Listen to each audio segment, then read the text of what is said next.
guys, I'm Christina Heideck from PTO Answers, and today I'm going to be talking to you all about what to do right now to get a leg up on planning for next year.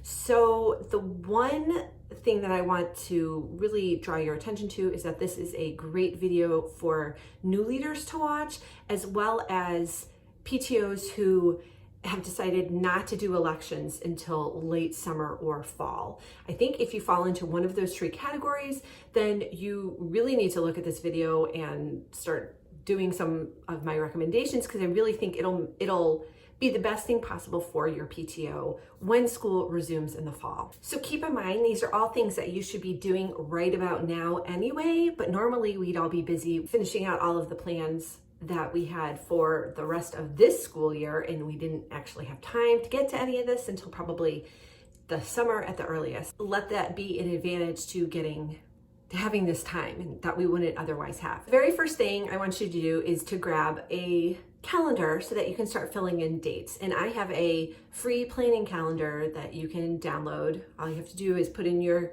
email address so I know where to send it to, and I will drop a link in the comments so that you can grab that. The second thing I want you to do is then to go grab your school's calendar. And more likely than not, they've already published dates for this next school year. And so you can use that as a framework to kind of fill in all of your events, programs, fundraisers around it. So the key thing to remember here is that not so much that you have to plan all of the events down to like the itty bitty details, but that you're just creating a general framework for now. If you are an experienced PTO planner and this is no problem and this comes as like second nature to you, then go ahead and plan out all of the events with all of the details. So the details meaning the vendors you're gonna need, the amount of volunteers you're gonna need. Go ahead and draft up the event flyers and the volunteer signups and all of that jazz that you need to do, maybe even the social media posts, all of that stuff. Go ahead and get that done now, because you probably have more time now than you will in the fall. I know that's definitely true for me, even though my life is a little uncertain and things are a little topsy-turvy. I still have more time now than I probably will in the fall, because other things will come back into play and there'll just be more going on. So it's better to get it done now while I have the time, right? So you can do the same. While looking at the school calendar, the next thing you're going to want to do is look to see when you want to have your meetings. Some PTOs have established meeting dates, others kind of play it by ear. Whatever situation you're in, go ahead and pick some dates right now. The best thing that you can do to get your PTA or PTO into a really good position for the fall is to plan out the whole first semester.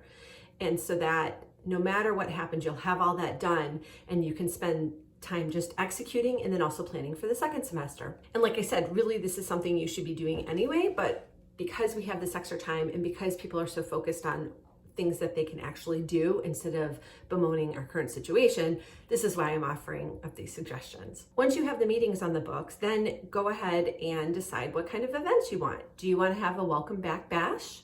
I highly suggest it. I really think people are going to be more apt to be supportive of PTOs and more involved in their PTOs because they miss the interaction with like other adults, but also they miss they're sad for what their kids missed out on the end of this school year.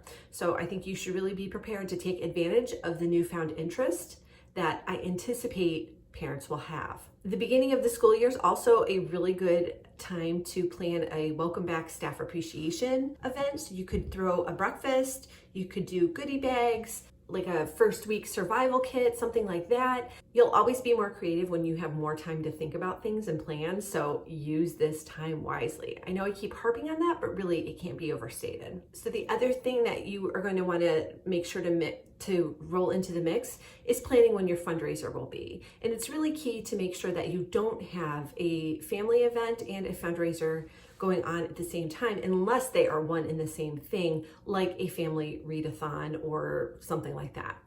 If things overlap, then you're really going to be stretching your volunteers really thin. So you don't want to do that as much as possible. Those are just some of the big picture considerations that you need to make in order to start planning for the next school year. So I hope it's been really helpful to you. If you have any questions or comments, go ahead and ask away. So I will be here to answer them for you, and I will be back again soon with another helpful video.